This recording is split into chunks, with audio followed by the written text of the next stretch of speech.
Mangwanani akanaka muri yeZimbabwe, tinokuchingamidzai zvekare kune chimwe chirongwa pano paZim Facebook Secrets and Confessions. Kuri sei kwose kwamungava muri kumativi mana enyika, only 3 days before the year comes to an end. Uyai nawo masecrets nemaconfessions enyu. Regedzai tibva tapinda mumamessages edu atadzoka takakubatirai. Message yedu yekutanga yakamira sekudai so: hanzi makadii zvenyu mukoma, ndinokumbirawo kuti munge muchindiposterawo nyaya yangu makaviga chitupa changu. Ininiwo ndiri mudzimai uye zvekare ndine makore ndichangoti 25 years ekuberekwa, saka ndinogarawo muno muBeitbridge, but kumusha kumasvingo. Murume wangu iye anoitawo zvekubatsira vanhu kudhinda mapassport vanenge vachida madays nevanenge vaine zvimoto pamapassport avo, like unenge waita kana gore rose usingauye kuzodhindisa passport yako kunoku kuBeitbridge uchingoita zvekuenda kunana Swaziland kana kuti Mozambique, saka zvinozonetsa kana wava kuda kuti unge uchizodzoka kuZim. Saka murume wangu iye anowirirana nevamwe vanoshanda mukati, saka vanenge vachida mari. Saka murume wangu wainge uri musi wa23 apo paakauya kumba, ainge aine kamwe kabag kanonzi kaswing bag.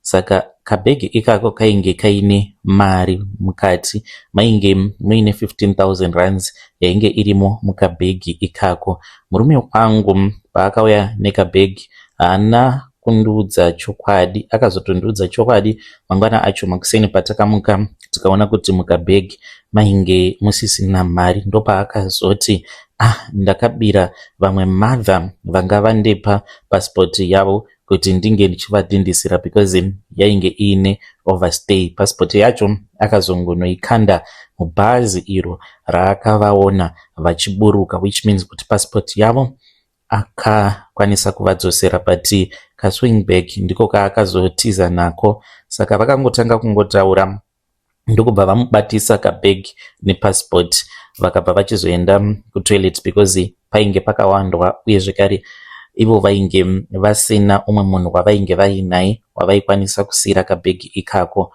Ndopaakabva achizovhura vachingonopinda mutoilet because iye anoti painge pakawandwa noti zvekutamba. Saka akati achiita madhiri ndopaakabva achizotarisa mubhegi akaona kuti mainge muine mari 15,000 something, then ndokubva atongoenda kubhazi akandokanda passport yavo mubhazi. After aigadzirisa overstay yatodhindwa departure ndokunoikanda mubhazi, ndokubva atongonyangarika panzvimbo akaenda kuMessina akazonokwira motikari yeimwe friend yake akazouya nekurwizi. Ndakatoshamisika munhu achidzoka pamba early because during festive season vanokwanisa kutoita kana 3 days variko kuborder because kunenge kuri busy. Dzimwe nguva ndinenge ndichitoenda ndichitonovaona ikoko, dzimwe nguva nekuenda ndichinovapawo chikafu because vanenge vachingorarama nematake-away, vachingoraramo muborder imomo. Saka ndakashamisika munhu achisvika pamba early, ndikati ko indava. Ndopavakabva vachizondiudza kuti vainge vaine madhiri avainge vaita vakasika kuita mari. Ndikatoona kuti vainge vaine mari, ndakatofara ndikatoziva kutoti Christmas zvose zvatoita bo patoita mari. Saka takazoti mangwana acho makuseni ndopa vakamuka, ndainge ndatomukawo nevana ndatogezesa vana tichida kubuda kuti tinge tichienda kunotenga hembe dzevana dzeChristmas. Ndainge ndatomboti ngatiendei kuMessina, vakati no, ngatingotsvaka hembe kunoku, but tainge tichida kuti tinge tichizoti kana tatenga hembe then tobva tachizouya kunoku kumasvingo kwatiri ndokwatainge tichida kutambira Christmas neNew Year tiine mari, but zvakazoendawo nepamwe. Saka vakazoti vamuka ndokubva vachizoti my Cynthia, not a real name, uyai kuno. Ndokubva ndachizoenda kubedroom ndikabva ndachizoona murume wangu ainge akagara pamubhedha akabata chisling bag chiya. Ndikamubvunza kuti ko chi, akati ko mari yanga iri umu kasi waiburitsa kani? Ndikati kwete, handina kumbochibata chibhegi chenyu. Akati hamusisina kana senti. Ndikati hamusisina kana senti, muri kuzama kuti kudii? Tikabva tatotanga kutonetsana paya because ndainge ndava kufungidzira kuti maybe vainge vatova nehumwe urongwa nemari iyo yavainge vakauya nayo the previous night. Saka chakandishamisa ndechekuti bhegi mukoma rainge rakazara nemavhu, kunyange izvezvi rakangozara nemari. Tiri kuti kana mavhu iwawo tikamarasa pasina kana 20 minutes unotoona kuti munenge mava nemavhu. Mavhu iwawo anenge achingoita sekunge ari kudirwa nemunhu wamunenge musingaoni pashoma nepashoma. Kana makachitarisa chibhegi chacho chinokwanisa kungoshifta, kungofamba, mutoona kutoti chibhegi ichi chatofamba kana kungovhurwa. Pamunotarisa mutoona kutoti munenge matova nemavhu anenge atodirwamo mubhegi imomo. Zvinova zviri zvinhu zviri kutotinetsawo nemurume wangu. Apa mwana ari kurwara, ndichitaura nemi kudai tiri pamba pevamwe gogo ava ihama but haisi hama yepedyo, tiri pamba pavo because mwana ari kuratidza kuti ari kuita sekunge ava kuda kutanga kurasika njere. Mwana wangu musikana second born uyo ane 4 years. Saka handisi kuziva kuti tozvifambisawo sei. Gogo vacho vari kuti tinofanira kuti tinge tichitsvaka muridzi webhegi because ainge akaromba kana kutoti ainge akatobva mukutoromba. Saka ainge akarombera pachibhegi chake chiri kungoramba chichingozara mavhu. Ipapo patainge tichiri kuBait Bridge, mukomana tichinetsana nemurume ndopaakabva achizoti ona mavhu awa. Ndakatomboseka ndikati iwe usada kundiidza kunge munhu akapusa. Unoreva kuti mavhu angangopinda ega mubhegi, wabuda ukabva wachizonozadza bhegi nemavhu. Akati ndabuda nepapi because kwatinogara kuBait Bridge tinoshandisa 3 rooms. Mubedroom hakuna kwekuti aikwanisa kumawana mavhu nekuti kutori nemabagla pa, sezvo tichimbopota tichichengetawo mari yakawanda. Takatoita extra security kuti mbavha dzisazopinda nepamawindo. Saka hapana pekuti aikwanisa kubuda napo ogopinda futi ndisina kumunzwa. Ende ndainge ndiine vana ndiri mudining, handina kumbogara ndakabuda mudining. Ende murume haana kumbogara akabudawo mubedroom, ainge akatorara achitoridza ngonono ndichitomunzwa kuti munhu achiri akarara. Saka iye akangoti paakamuka ndopaakangoona kuti chibhegi chainge chakavhurwa, ndokubva achizoona kuti mubhegi mainge muine mavhu awo ainge arimo. Saka takazouya kunoku because soon after that mwana akangotanga kungopupuma furo, ndokubva achizongoti dzoserai mari yangu kuna mama vangu, dzoserai mari yangu kuna mama vangu. But achitaura kudaro iye aitaura netone inoita kunge mundevele ari kudzidzira kutaura shona, ndokutaura kwacho kwaainge achiita. Ende murume wangu iye ari kuti haacharangariri zvake kuti zita rainge rakanyorwa papasipoti nesurname rinoti kudii, but iye achitaura ainge achiti zita rainge rakanyorwapo ipapo it's like munhu wacho anenge mundevele first name but last name yacho anoti aita sekunge mushona, but haana kumbozviisa mumusoro kuti zita nesurname munhu wacho anonzi ani. Saka ndo confession wo yandiunza pano mukomanashi. Takazotobva kuBait Bridge tava kutoita zvokutomhanya mhanya because takati takagara kudaro takatanga kunzwa munhu ainge achifamba ari pamusoro pemba, but munhu iyeye aifamba aita sekunge ari kutoseka. Izvi zvakaitika it was somewhere kuma past 10 tichizosimuka kubva kuBait Bridge around about kuma 11. Kunyange patakanopinda mubhazi, mwana uyu wandiri kuti ari kuita sekunge ava kurasika njere akatanga kuseka akati muchazviona, muri kuramba kuenda neni kuna mama vangu muri kuramba kuenda neni kuna mama vangu. Vamwe vatainge takatogara navo vakatongotitarisa, vaitofungidzira kuti maybe tiri kutoshungurudza mwana. Takazoti tasvika mumasvingo takangogamuchirwa nerimwe benzi rikatongouya rikatongohaga murume wangu rikabva paari richimuseka zvekuti rakasvika pakupunzikira pasi richimuseka rikazotiza richiti uchazviona. Saka zvakatotishamisa kuti tichingoburuka mubhazi murume wangu ndiye ainge ari pamberi, rimwe benzi rikatongouya rikatongomuhaga rikabva rachizotanga kutiza richiseka rikati uchazviona. Saka hatina kuzoenda kumba kwedu. Ndakabva ndachizofonera vamwe sekuru vakabva vachizoti tinge tichizouya kumba kwavo, ndipo patiri pamba pavo. Saka ndichiuya nenyaya yangu kuTiktok kwenyu mukoma, ndinogara ndichiteverera mamwe mavidhios amunoposta. Handizivi kana muchikwanisa kutitsvakira munhu, but hatisi kumuziva zita rake mukadzi iyeye. Kana paine mukadzi akabirwa chislingbag chake nemunhu waainge apa passport kuti ainge achizodhindisirwa passport yake, tiri kumutsvakawo please. Vedare ndo message iyo yandakatumidzirwa ichibva kuna vanzvadzi vedu. Hanzi murume wavo anoita zvekudhindisa madays pabhodha, saka hanzi dzimwe nguva vanokwanisa kungotiza kana nemari yako vongotosiya passport yako.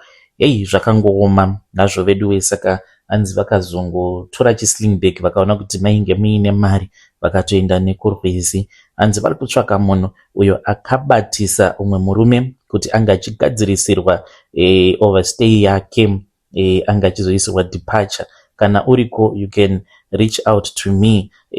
Vari pakutambudzika, hanzi titori kun'anga kutaura kudai.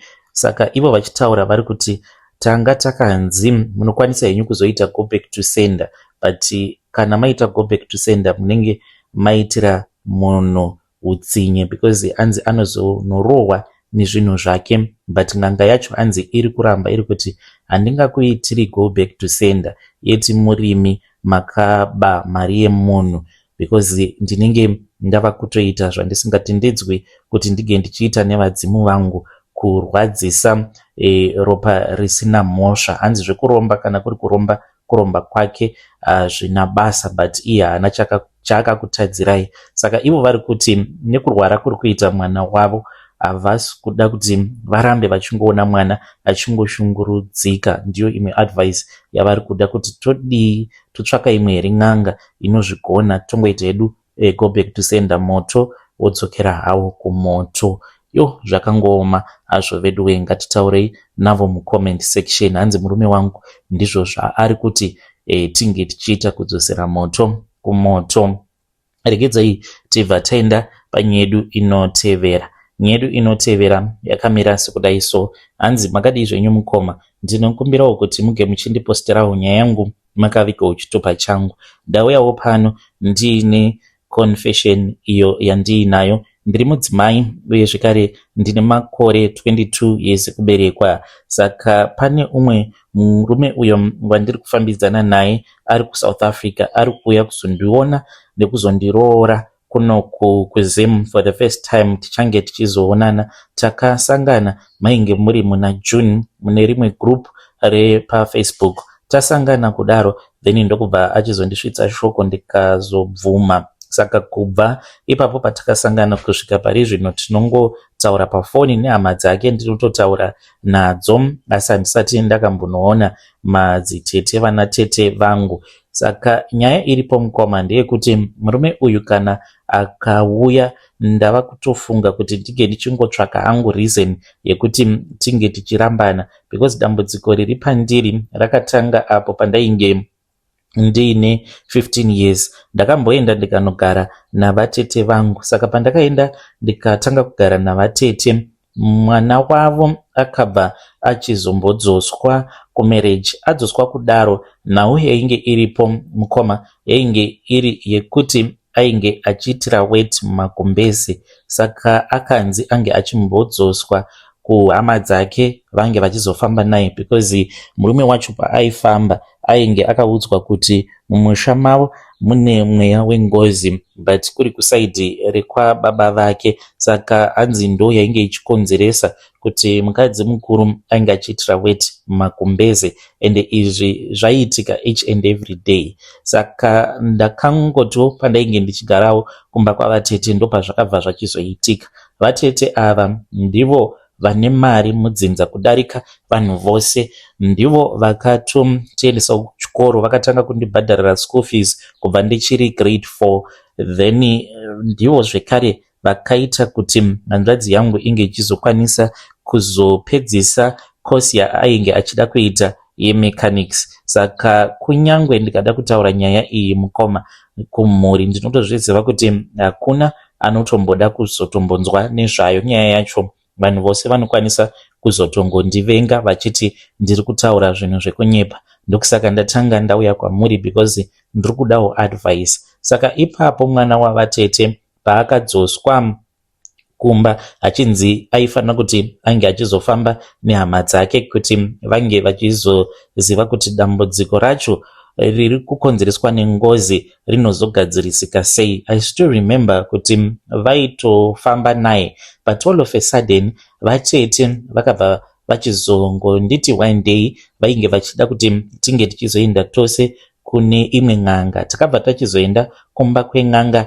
iyoyo, takaenda kuchisipiti kwayainge ichigara, but n'anga iyi yainge iri yekuzambia. Yaitombobuda paredhiyo n'anga yacho iyoyo ichitoitawo maadvertisement ayo. Saka I think kuti ndo pavakawanawo mafone numbers en'anga yacho iyoyo. Takaendako takati vatete then nevamwe vatete munin'ina wavatete avo vandainge ndichigara navo, but dzainge dzakawanda, dzainge dziri hama dzabamukuru murume wavatete. Takati tasvikako kun'anga, ndini ndainge ndava kutoita sekunge matare acho ainge ari matare ekuti inini ndinge ndichibetserwa, zvinova zviri zvinhu zvakandinetsa because inini nemwana wavatete we do not share the same blood. Saka ndakazodanwa mumatare, ndakangonzwa vatete vachiti mainini uyai, ndokubva ndachizopindamo mainge muchiitirwa matare acho. Saka pakati painge pakawaridzwa chimhasa chainge chakawaridzwapo apo painge pakagara mwana wavatete. Saka vatete vakabva vachizoti kwandiri, mainini ndakudanai kuti munge muchizotakura mutoro wemwana wenyu, mwana wenyu kauyu. Saka ndakabva ndachizogara pachimhasa chiya. Mwana wavatete ainge akafukidzwa mucheka mutsvuku uya unonzi unofukwa nen'anga dzinoburitsa ngozi kana kuti munhu anenge agarwa nengozi painenge yava kutaura, mucheka waanenge akafuka uya wered. Saka ndakabva ndachizonzi ndinge ndichiufuka inini. Pandakaufuka mukoma, mwana wavatete ainge akabata zai, akabva achizopwanyira zai riya mumusoro mangu. Ndakabva ndachizopiwa mari, but mari iyi ndakaipiwa nehama dzabamukuru. Mari yandakapiwa it was $700.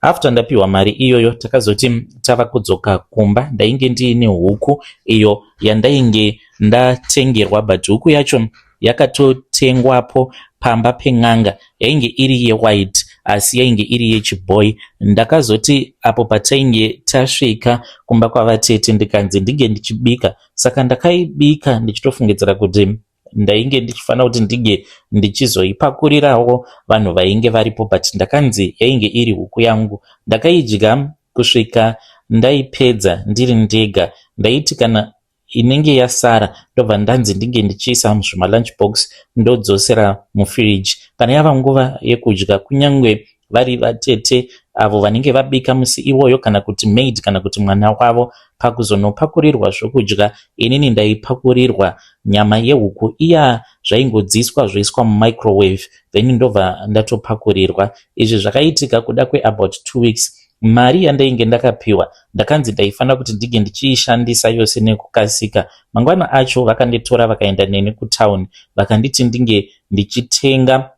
Ndakatenga zvandainge ndichinzwa kuda kusvika kwasara change shoma. I still remember kuti vakazonditi ndinge ndichitenga casket nemabuns pamari iyo yainge yasara. Vakanditi ndainge ndisingafanire kuti ndinge ndichizoudza vabereki vangu izvo zvainge zvaitika. Vakati isecret yangu newe plus nekubatsira mwana wangu. Ndichitaura nemi kudai, mwana wavo akatodzokera kumurume plus vakazotodzoka vakazotopedzisa mari pamari dzimwe dzainge dzakasara pakuroorwa kwake. Agere zvakanaka kutaura kudai, but dambudziko rangu rakazotanga the following year, but ndainge ndisati ndatena 16 ndo pakazotanga dambudziko rangu. One day ndakangomuka ndikatoona kutoti ndatoitira weight mumagumbezi. It was somewhere around kuma 3 am apa ndainge ndakarara neumwe mwana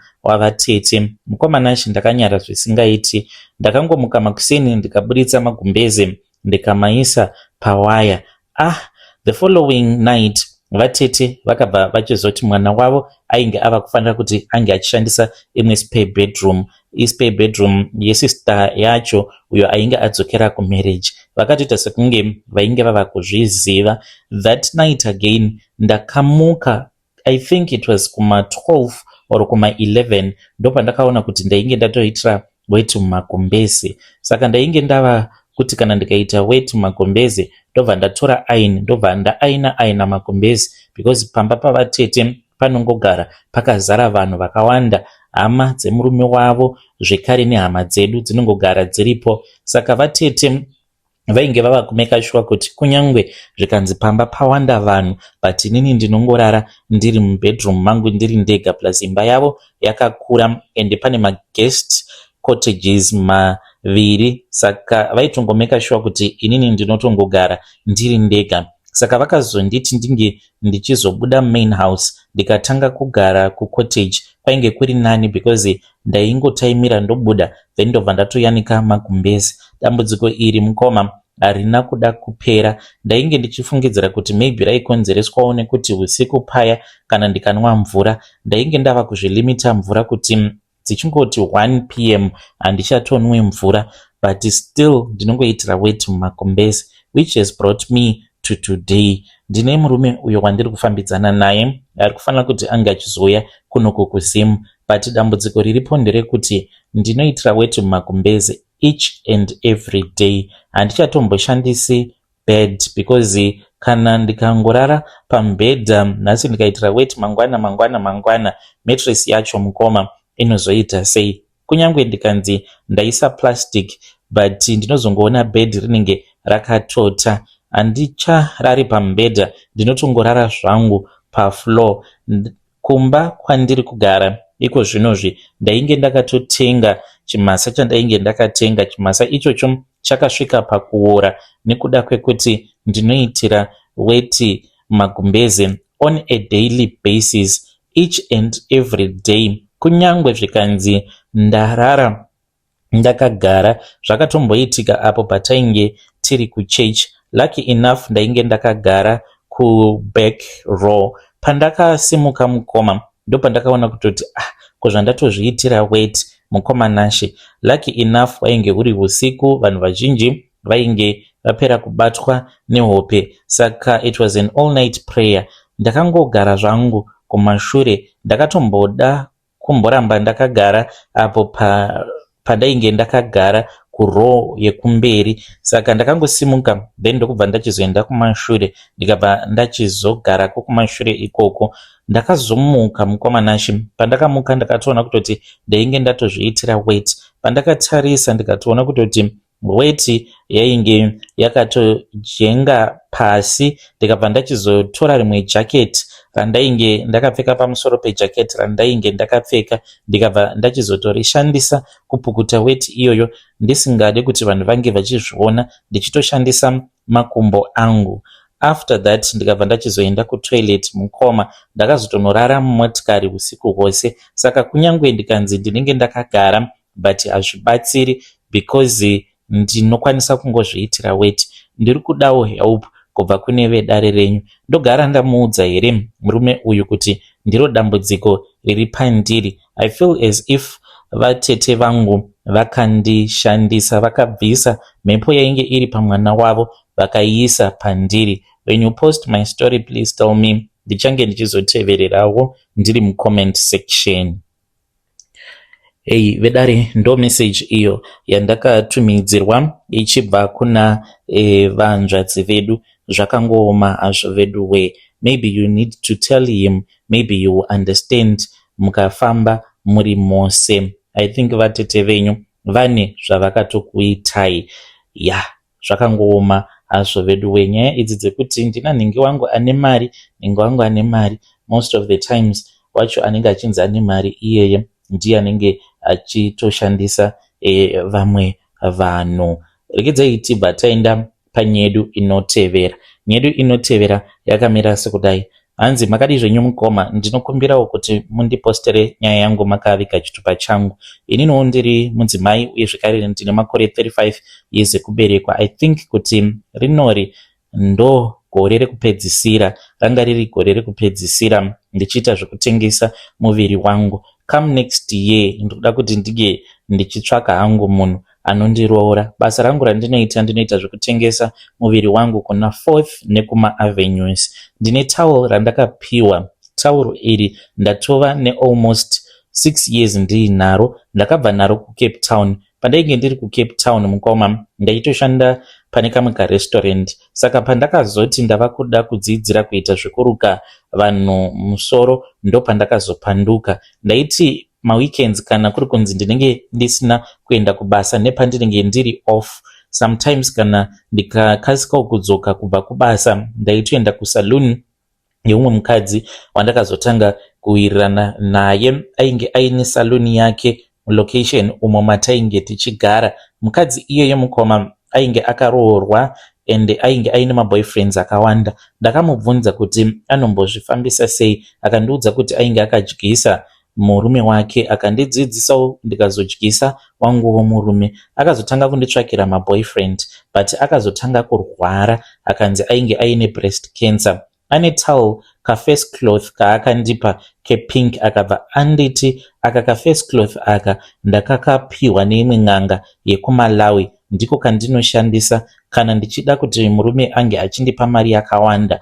Apo pandinenge ndiri kumba kwake ndiko kandinoshandisa pandinenge ndichimupukuta. Saka ndakazokatora ndikatanga kukashandisa. By then mukomanashi ndainge ndava kutopota ndichitoenda ndichitonotengesa muviri wangu muCape Town imomo, ende varume vakawanda vaindida. Ndakazobva ikoko ndikazouya kunoku, hama dzemurume wangu dzikazozviona kuti ndainge ndakamudyisa, vakazobetserwa nomumwe muprofita ndisipo, akarutsisiwa, ndokubva achizondiramba. Ndikabva ndachizongotanga kungogara ndiri ndega. Saka zvandinoita ndizvozvo, kana ndiine munhu wandinenge ndichiona kuti munhu uyu ane mari, ndinongomupukuta neka face towel ikako, ende handifaniri kuti ndige ndichikawacha all the times. Iko kanotondiudza kuti chindiwacha, and most of the times ndinokawacha even after 5 kana kuti 4 months. Apa kanenge kasviba. Apa ndinenge ndichikashandisa